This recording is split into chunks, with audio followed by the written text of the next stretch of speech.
Hello, everyone. My name is Brittany, and it's Thursday, June 18th, and welcome to today's talk, Getting Started with Visual Methods. We're joined today by one of our council members. I was joking with her earlier. She's a bit of a celebrity now in our councils because of this particular skill she has that we're coming to learn about today. This is Summer Koide, who over the last several years, she's been developing this visual note-taking skill. It's also known as graphic recording or visual meeting facilitation. She gave this session last week to the moderators in our HQ team, and I can tell you, you are in for quite a treat.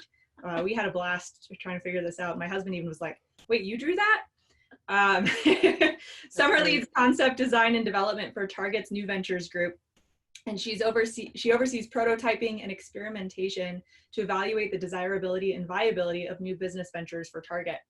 She's held a number of roles in innovation leadership in her 6 years there, exploring the Internet of Things, robotics, experiential retail, the blending of physical and digital experiences in stores, the evolving role of privacy, and the complications of security in the ever more connected world. Before Target, she led the products and services team for Zito, a global advertising technology company. Previously was a member of a technical development team that launched Walmart.com in 2000. Using visual tools and facilitation methods like graphic recording, Summer has earned her reputation as a whiteboard ninja. Outside of work, Summer serves as the board of the Excelsior Action Group, a community nonprofit in San Francisco, and has led the beautification of Kenny Alley, a set of public stairs in her neighborhood. And briefly, before I pass it over to Summer, a few housekeeping notes. Phil did a survey of the membership on Tuesday on racial discrimination and corporate action, and also sent out the results of that earlier this morning. So if you're doing any best practices in terms of diversity and inclusion at your company, then please send me a note about it. We'd love to hear. Regarding today's session, as usual, the recording will be available afterward for you to practice with. And if you have any questions for Summer as we go along, please post those in chat and put them up in chat, not Q&A. And then make sure you also post it to all panelists and attendees so that everyone can see it. And finally, so that Summer's doc cam is on the main screen for you, up at the top where you see all of our faces, hover over hers and then click on the small 3 dots and select pin video. And then she'll remain in that large window so that you can see her for the duration of the session. So without further ado, Summer, welcome. Thanks for leading the session today. Thank you. I'm really excited to be here. I'm going to switch to my doc cam. So that we can see all the stuff we're going to do today. So like I said, thanks very much for having me. I am such a fan of visual note-taking and working visually, and it's something I've really been developing within my team at Target and in a lot of the work that I do outside of my job. One point of mention, I'm left-handed. And so everything I show you today may end up looking a little bit backwards for you, but it seemed to work well with the other session. So while we get started, I want to show you these fun note cards. There is a company called Bicablo, and they create this really easy icon drawing system where each of these icons is really based on a set of very basic shapes like rectangles and curves and squares and circles. And they have a whole method of building easy to use, easy to remember icons to build out your own visual library. But we'll get to drawing some of these in about half an hour. So thanks for joining me today for the visual note-taking tips and tricks. A little bit about me. Who am I? So I'm going to do a quick introduction. My name is Summer. I am a product leader and innovation leader for Target, as we mentioned. I am currently in San Diego, California, although I am normally based in San Francisco. I'm gonna write my name right here. I'm so impressed that you could talk and write at the same time. It's actually, it seems to be more difficult to talk and write as it is to listen and write at the same time. So like I mentioned, I work for Target Corporation, and one of my colleagues there taught me this great way of drawing a Target store pretty easily, which is this tall rectangle and a small rectangle. And there I lead a team of innovators, designers, engineers, and strategists. and we look at new business opportunities and new business models for Target. How did I get started doing this? Well, about 20 years ago when I was a PM at Walmart.com, I found that I was using whiteboards a lot to corral the room. And a lot of product people are probably on this call, and everybody uses whiteboards every day. But what I found was, for me, whiteboards became my primary communication tool. It was a way I could make words tangible, make commitments tangible, get the group aligned on what we were and weren't doing. You could quickly all agree that something was out of scope if you drew a big red X through it. So a lot of the way that I was working was with whiteboards, taking pictures on a digital camera, taking out the card, putting it in my computer, downloading the file, emailing it back out to everybody. And that has all gotten a lot easier lately. But I came upon the art of graphic recording about 2 years ago in a community meeting in San Francisco, where there was a woman who was doing large scale graphic recording of a meeting, and I was kind of blown away. So what we'll cover today. First, I'm going to tell you a little bit about working visually and the different ways that I see and have seen and use for myself visual methods of working. I'll teach you, and we'll do a warm-up activity, and this is a fun one that you can use with your teams or to loosen up a group or to get folks a little bit more comfortable using a pen. We'll do some how-to instruction with some basic tips and tricks that will make your notes look a lot more visual. And then at the end, I'll share a little bit about the supplies and resources that I've been using today. And if there are any questions that come up throughout, just type them into the chat, and Brittany or Charlie will give me a heads up, and we'll be able to stop and talk about it.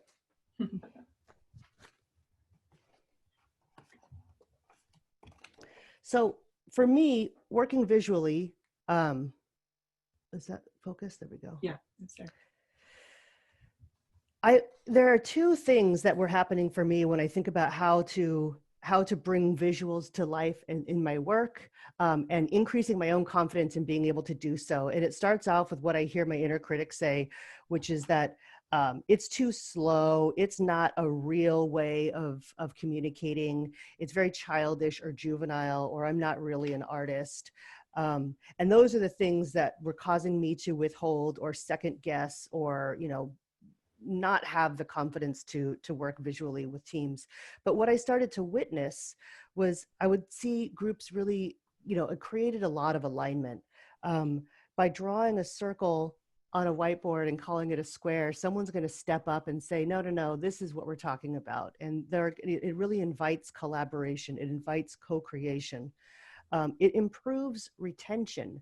When everybody agrees on what they're seeing on a whiteboard or on a piece of paper, we all begin to have the same shared memory, same shared understanding, and it becomes easier to repeat. Visuals can make work a lot more approachable. It can, like I said earlier, make your thinking or your conversations tangible.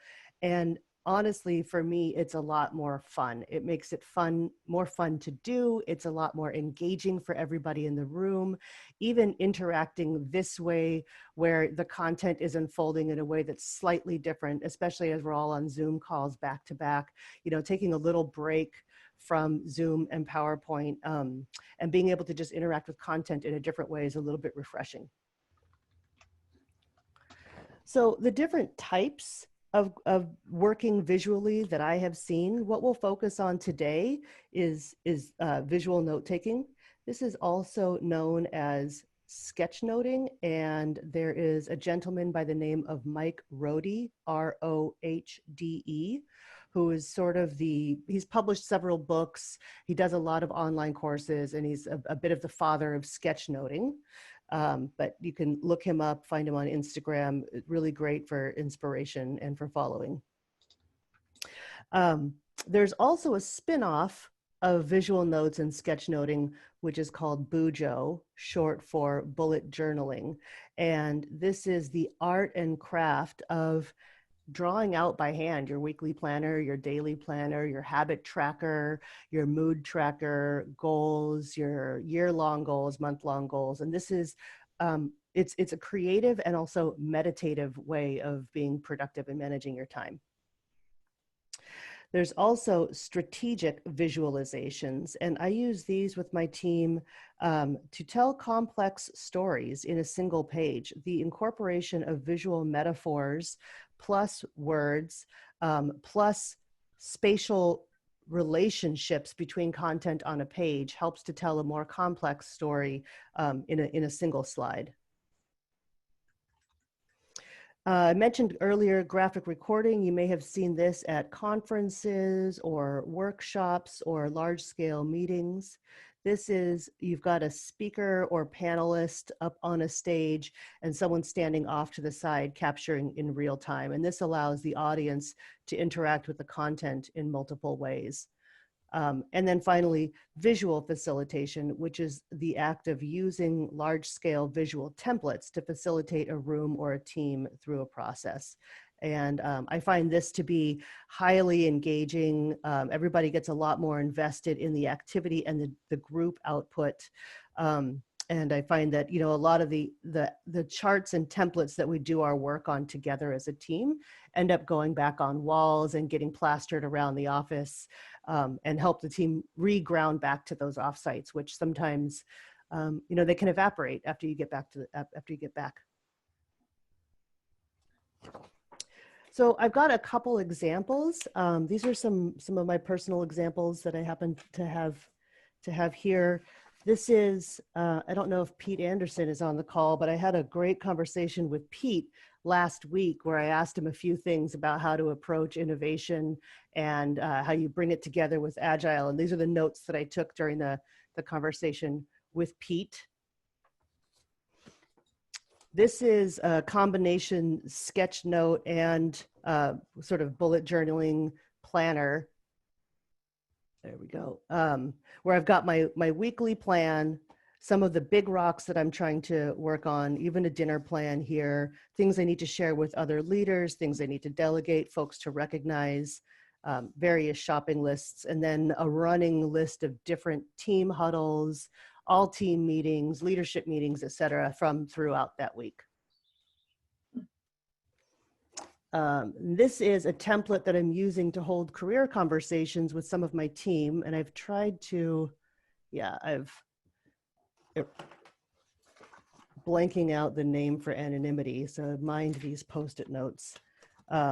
This is a way I can have career conversations over the course of a year to orient to what do we want to get out of these development talks? What do we want to get to? What are some of the outcomes? And then what are the different tactics that we'll employ? And we use this to guide our conversation every month and help my team along their own personal and professional development throughout the year.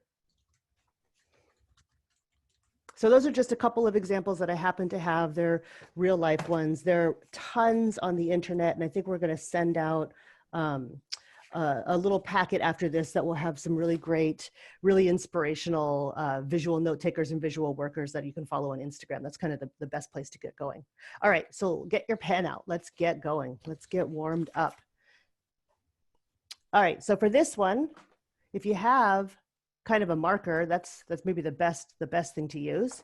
I'm going to teach you something called Squiggle Birds. And Squiggle Birds is a game that I originally found developed by a gentleman named Dave Gray. You can find his video on YouTube. He's with a visual thinking agency called X-Plane up in the Pacific Northwest. And he's got this video. I use it a lot when getting people started working with visuals because it's very easy. It's kind of eye-opening, and it helps you take that first step into working visually. So take your pen and draw some, yeah. Real quick, we just had a question too related to what you were just talking about before Squiggle Birds, which is, do you build that cohesive work-life plan each week? So the answer is, I was doing that, and it was the method that I switched to during quarantine, work from home, shelter in place, because all kind of priorities got upended and my other ways of time planning just kind of fell by the wayside. And so I got to this method because it would give me, you know, if I took 20 minutes on Friday afternoon or Sunday evening, it would help me plan and prepare to get into my week. Now I will say since then, we were also hit with a reorg and, social unrest across the nation. And so I haven't made the time to get back to that planning in the last 3 weeks. But I do find it to be like, for me, it's the best way to get my head around the week is to stop and draw the lines and think through what's actually going to be important. And it slows me down to do the thinking. Great question. Mm-hmm.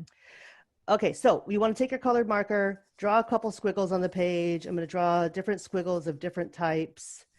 I find that when I do this, my squiggles always end up looking kind of the same. So I'm kind of trying to do different types of squiggles. My muscle memory kept making me draw 8s. Yeah.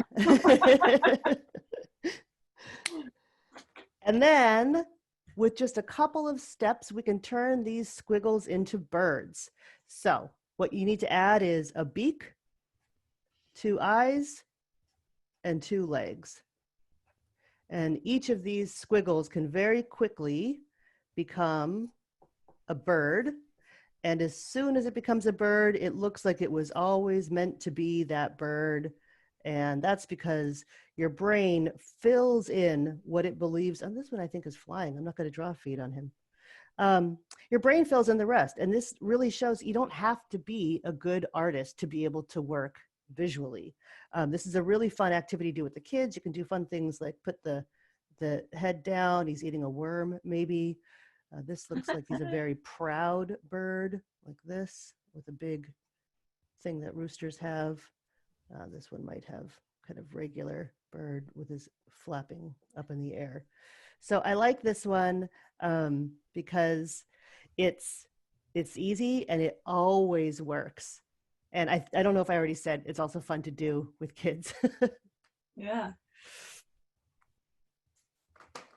Troy says, brilliant. I'm an artist now. Sure yeah, are. Done. Yep, that's it. Bye, guys.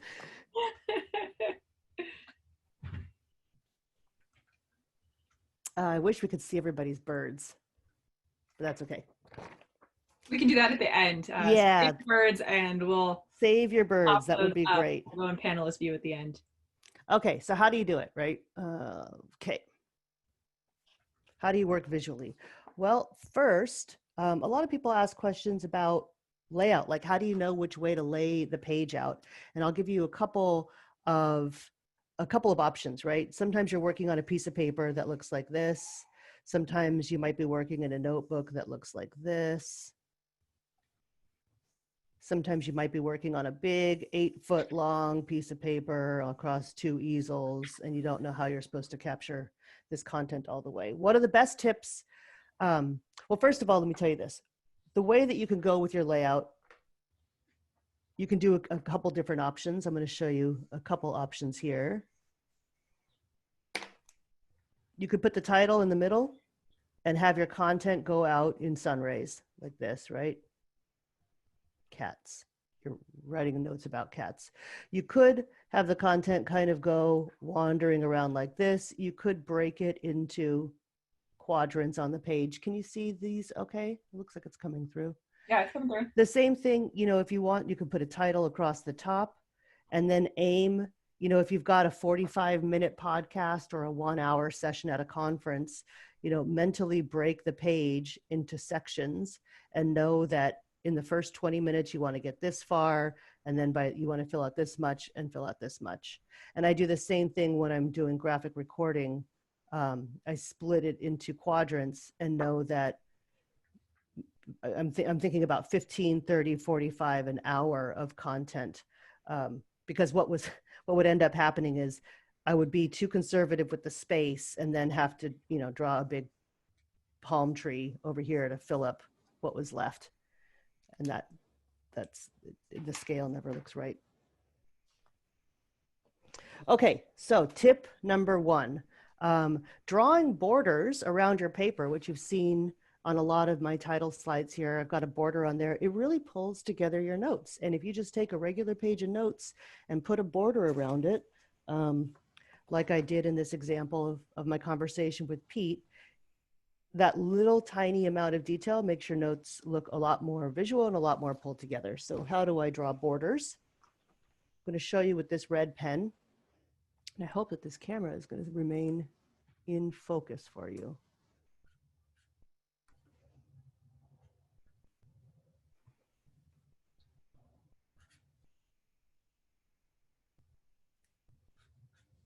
Oops. Okay. You hold the pen and then you brace your finger along the top edge of the paper. So I don't know if you could see this. I even have a little red dot here of how I use my finger as a brace. And that just creates enough of a buffer that I can put the tip of the pen down and move across the edge of the paper to get that straight line. And I'll do it again.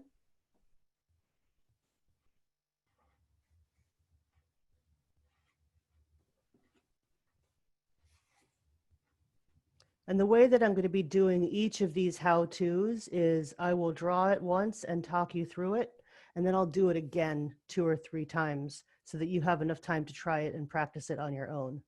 So again, this is how to draw a border by using your finger to create that space and hold a consistent position of the pen nib along the piece of paper. I'll do it again with a larger pen this time so you can see the positioning on the paper.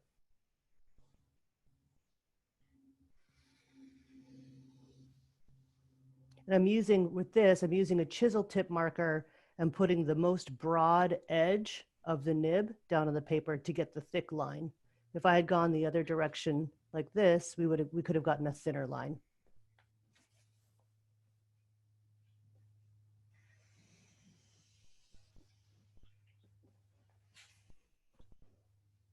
Putting a border on even a large scale graphic recording or visual template also helps to pull together the final visual. It's almost like a belt finishes an outfit.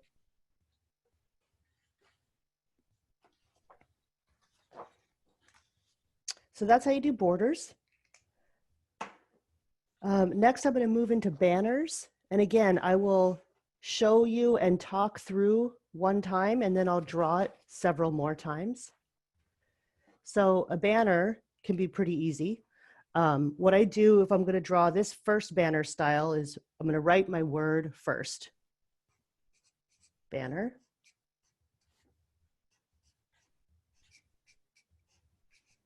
And then you draw a rectangle around the banner, or the word, sorry. And now this is going to seem tricky, but once you do it once or twice, it'll click and you'll get it. So you draw a line in the middle here and a line in the middle here. These are 2 horizontal lines coming off the middle of your rectangle. And then parallel to that and below, 2 more horizontal lines that are twice as long. Now you want one vertical here and a vertical here, a vertical here and a vertical here. So you've got these sort of squares sitting behind your rectangle. And then the diagonal creates that third dimension. So I'll do that again in another color so you can see. Write the word. Draw the rectangle around the word. Draw your lines. Vertical lines. And then your diagonals. And sometimes this can be confusing if you get the diagonal going the wrong direction. You want to go inward, pointing toward the inside of the word. And I'll do one last banner of this style. Rectangle, line, line.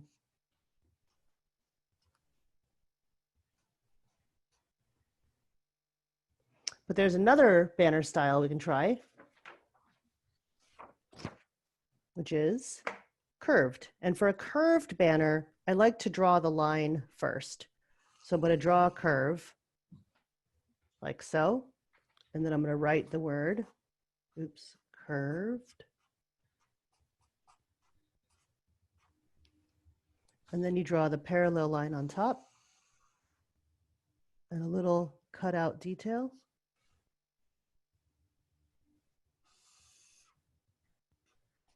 Again, draw the line first so you have a shape to write your word on top of. You have a curve to follow. Draw the parallel line on top.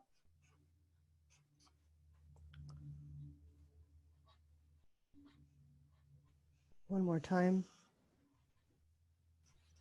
You can use these kind of banners for, it's great for flip charts when you want to write agenda or welcome or ground rules, meeting rules, parking lot, takeaways, action items. And if you combine the two together, you can have a banner like this and a border, and your flip chart looks nice and pulled together.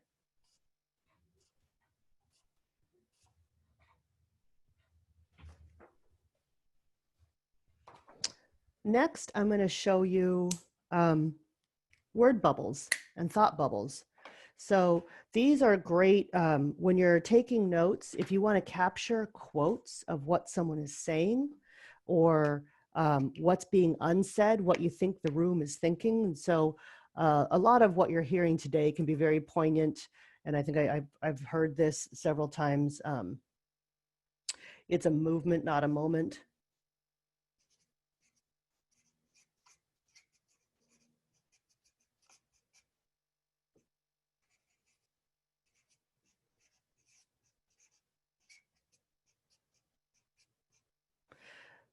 The way to start best with word bubbles is to draw the carrot first. And this gives you an anchor point for your bubble to come back to. You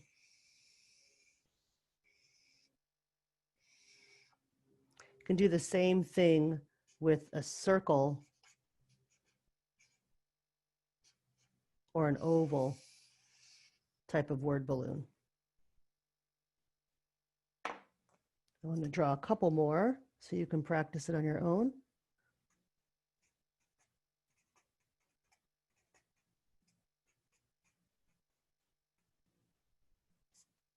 You can put the carrot out to the side.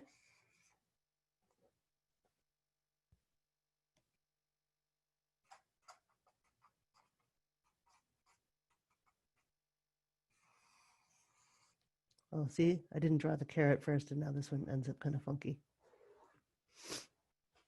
Another thing you could do is the thought bubble.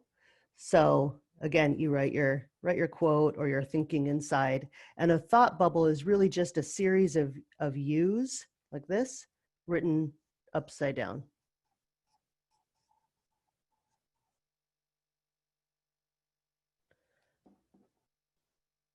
And I'm going to draw another one of those, and then I'm going to show you a little cheat. The thought bubble is a series of U's to make a puff, and then circles that bring it down. The thought bubble is also an easy way to make a sheep, kind of like that. I guess a sheep doesn't have an eye like that, that's his head. But it's the same shape.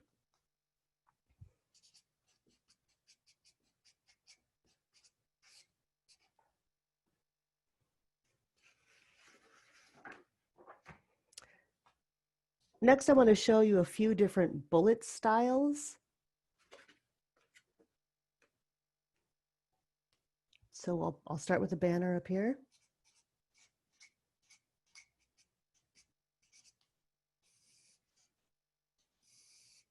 I think everyone's used to the regular way of writing bullets.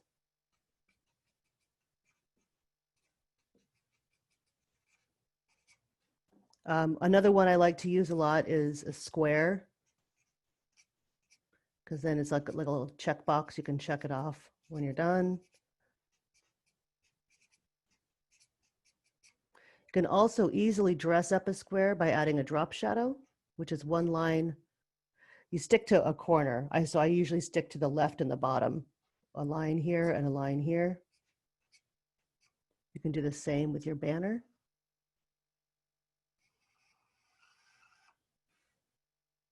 To give it some dimension.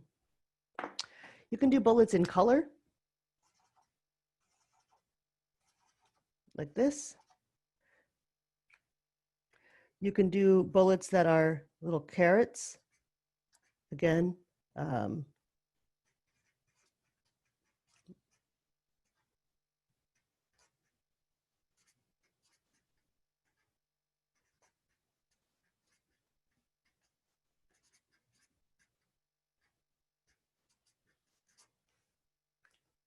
You can do bullets that are just dash marks.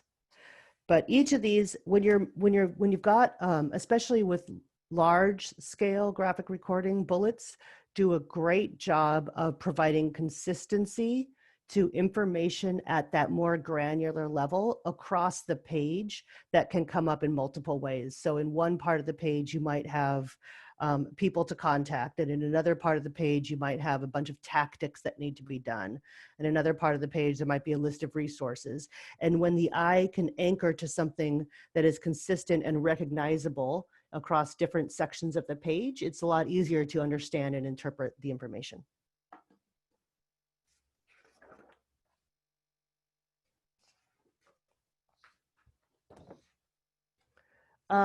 One of the things I wanted to give was a few tips on writing legibly.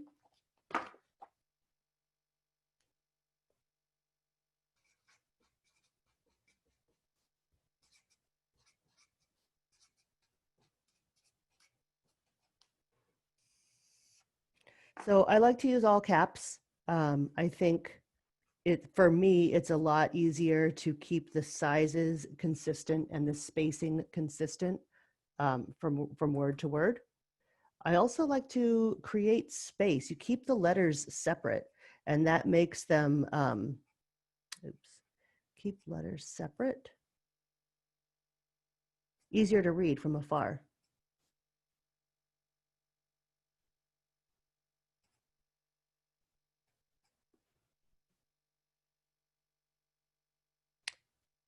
You also want to stick with a consistent size.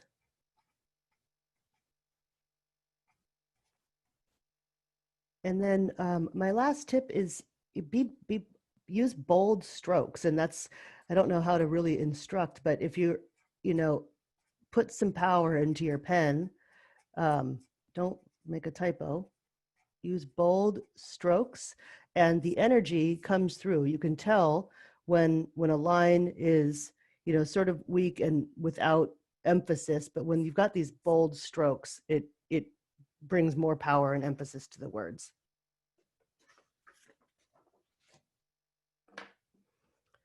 Next, I want to share a little bit about drawing some of these icons. So we will draw these icons, and again, I'll give you the chance to try them out on your own.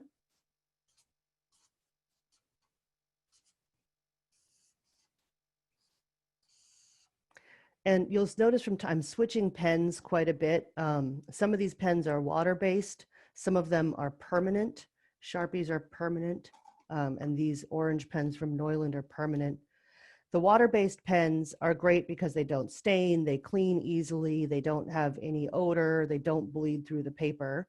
The permanent pens are great if you want to add color or shading because they don't bleed when other colors are introduced to them. So I'll show you a bit of that in a little bit.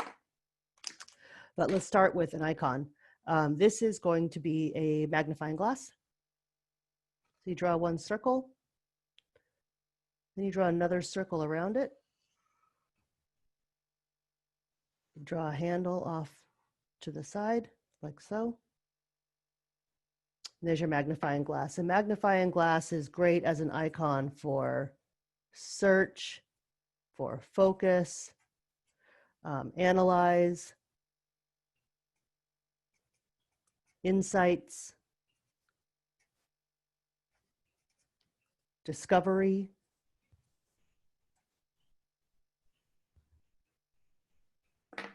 I'm afraid mine looks like a donut on a stick. Donut on a stick. That sounds like a fair snack. Sounds good to me.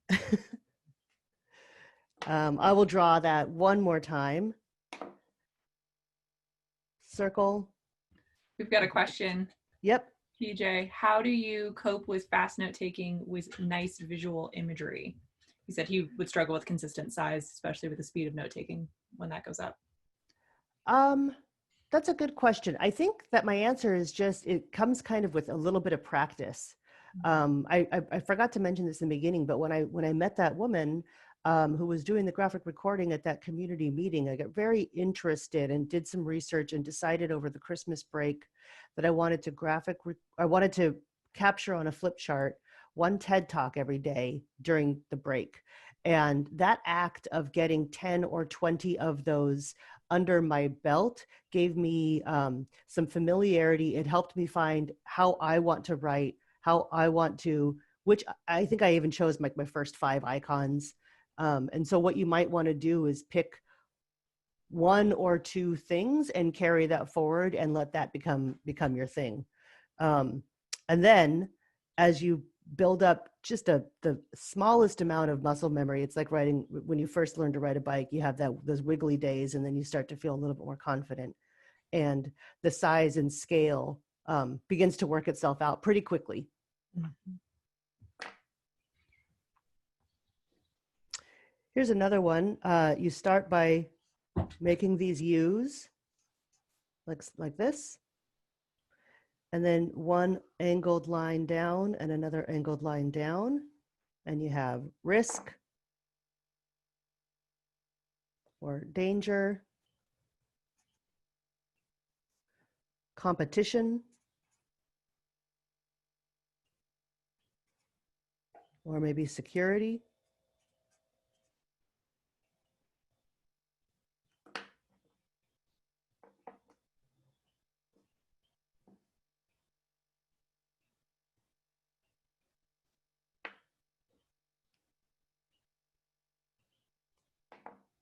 I'll draw that one again over here in the corner so you can see it.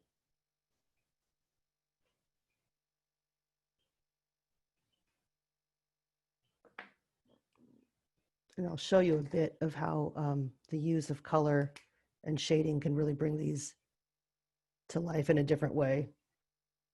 Suddenly they look like a real pro did it.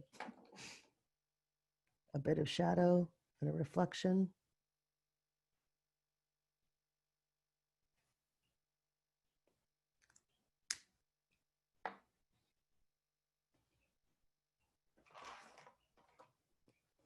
And color for highlighting.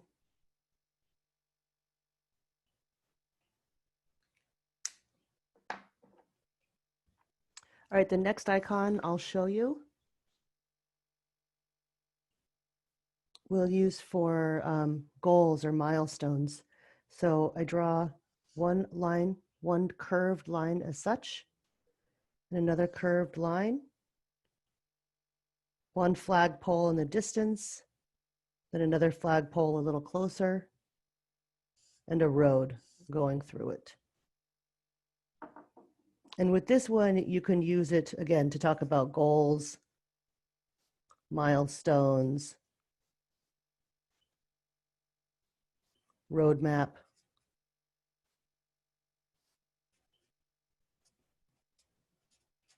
journeys.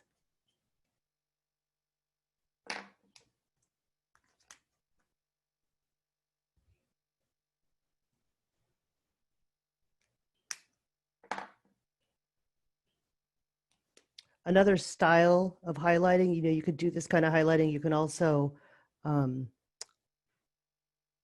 a big circle behind a section.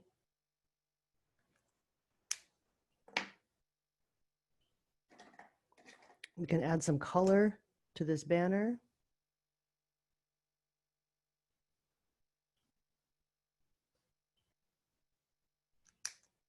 Maybe a shadow behind it too.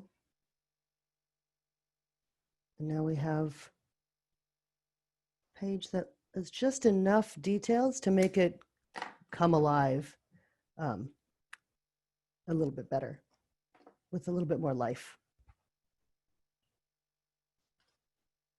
Goals is kind of hard to do. I'm going to do goals one more time. I'm reading PJ's note here. Goals is a little bit difficult because you have this funky idea of perspective or scale. So again, the way I like to stick to it is I draw that top line of the flag and the bottom line of the flag, and I kind of keep them the same, even though a real artist might add more scale there. A far away flag post and a slightly closer one, and then the road going through it. I wonder if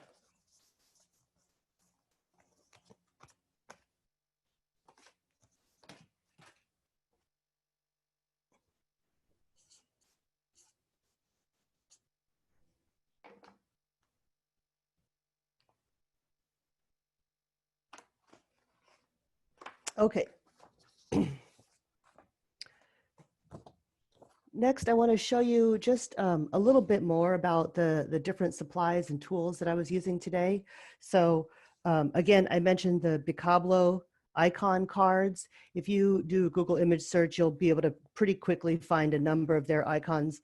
This for me was a great way to build out my own personal visual sort of dictionary, my own visual library. Again, I picked 3 or 4 things that I thought were most relevant in my work, which these ones are the ones that I use time and time again, and was the easiest way for me to find a way to bring it into the visuals, because I always have the need to use these kinds of words. Hey, Summer, can you write on maybe one of those sheets how to spell Picablo? PJ asked that question. Oh, Picablo. There you go. Yep. It's a German company, I believe, and it's one of those words. It's made of 3 different other words. So it's Bicablo. There's a backstory to the name.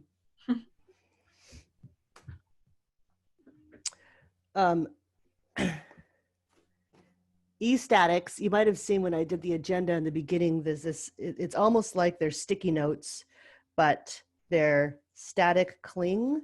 And so you can use them over and over again. They stay really well on a wall. You can kind of put them on any surface. You can put them on a wall. You can put them on a wallpaper wall.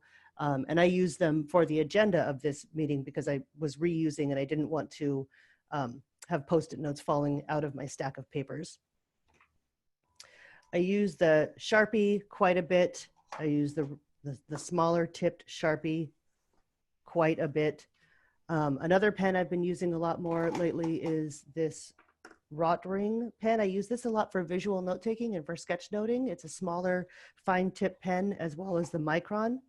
Both of these are nice because they are pigment based. So again, they have the element of once they dry, you can use color or shading or shadows over the top, and they don't tend to bleed like other pens might do. Sharpie makes Sharpie and Mr. Sketch. There's a number of these water-based larger markers that you can use. These are really great for filling in large swaths of color. Neuland is another German company who a lot of graphic recorders use their pens. I don't happen to have any of their large ones, but they've got a pen or a marker that's got about a 3/4 inch size nib. And so they're really great for writing at a very, very large scale. But this is like more individual note-taking gear here. And then Charters markers is another favorite for graphic recorders. These are produced by a company in San Francisco who is sort of at the forefront of that visual facilitation movement. And they've been around for about 30 years and create a lot of the templates and charts that can be used for taking teams through vision process, strategic planning processes, helping a new team come together. And so that's another way that I got very, very interested, was I found all the ways I could bring this to life with my teams and with the groups that I was working with. And then, of course, a good old pen and a pencil and eraser. So that's a lot of what we've been using today. And then last, I think I'll end with, my advice really is pick one thing and practice it. Decide that you want to run with borders or a banner or the checkbox bullet style with a drop shadow, or take away the magnifying glass icon, but pick one thing and start to use it more in your notes. And it'll be a lot of fun. It makes it a little bit more interesting to do. And again, if you want to do some practice, TED Talks are a great way to do it. There's always a story arc. They're always 11 to 14 minutes. The content is actually very inspiring. So you get a double dose of positivity while you're doing your practice, which was an unintended or unplanned for side effect that actually was tremendous for me as well at the time that I was doing it. So with that, I will say thank you. I really enjoy sharing this with you guys, and I love bringing it to my teams and sharing it with other folks at Target. So thank you very much for your time, and I'm so glad that you're interested.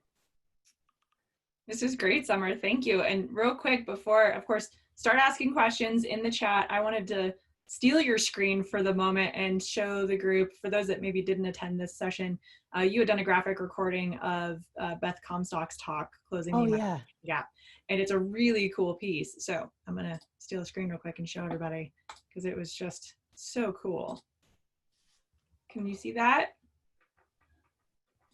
Yep, we can see it. That was such a great talk. That specific talk was exactly what I needed to hear, right when I needed to hear it. It was super relevant to my work. I was so excited to have the chance to do the graphic recording. And a lot of times folks will ask, well, is that going to take away from your experience? We want you to be able to hear the content. And for me, it brings me closer to the experience. I get to really think about and internalize the information in two ways, because I'm hearing it and I'm also writing it. Mm-hmm. And I'm looking at like all the different things now, like learning, going, oh yeah, now I see how you did that, right? And there's all this shadowing with that. You love that gray pen, right? I love the gray pen. That was mind blowing. Yeah, that's very cool. All right, I'll stop the share. All right, what questions do we have? Let's see. Lots of thank yous. Anybody?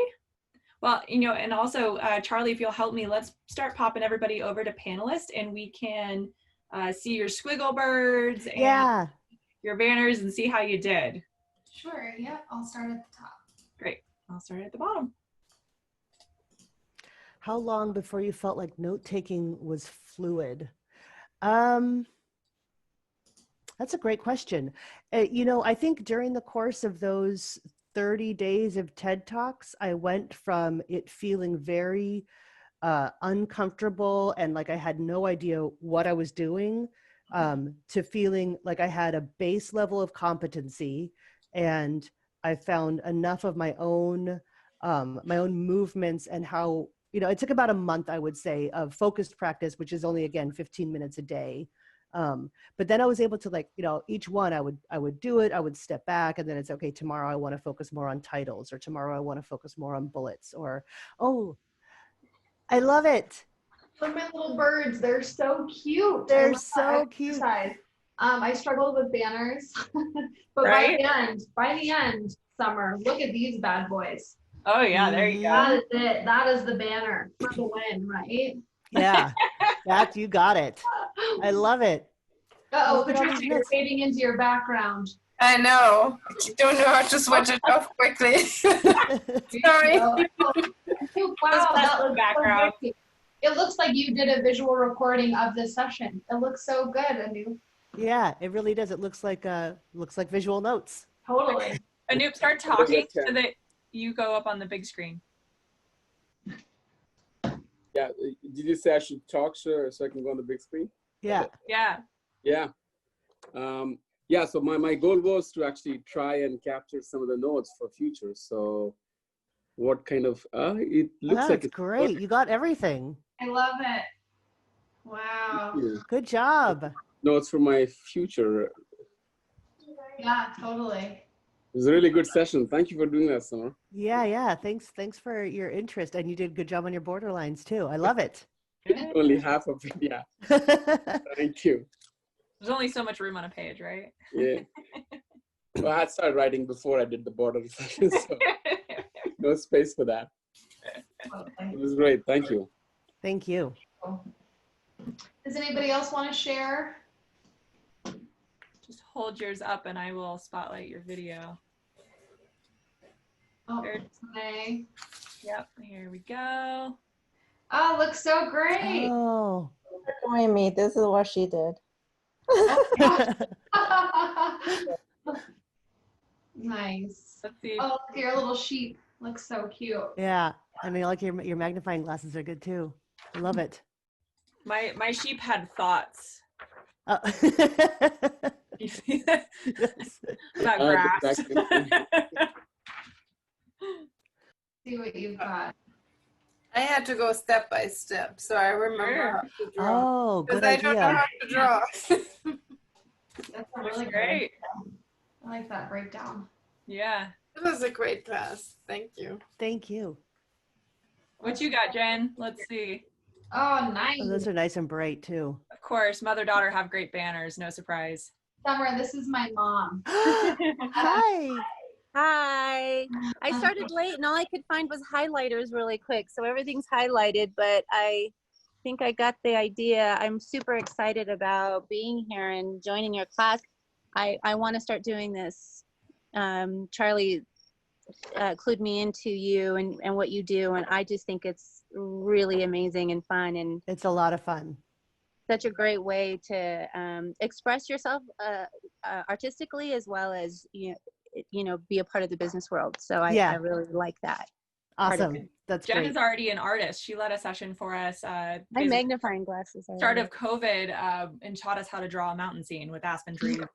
Really? Yeah. To track that one down. That's in our archives. I'm gonna spotlight over to PJ. It looks like they're sharing. Oh, look at those birds. Oh, look at those lines. I didn't have any markers or anything like that, so it was just a pen. It looks great. Good. Wow. And look at your goal. You said that the goal was difficult. You did such a good job. Looks so great. Mm-hmm.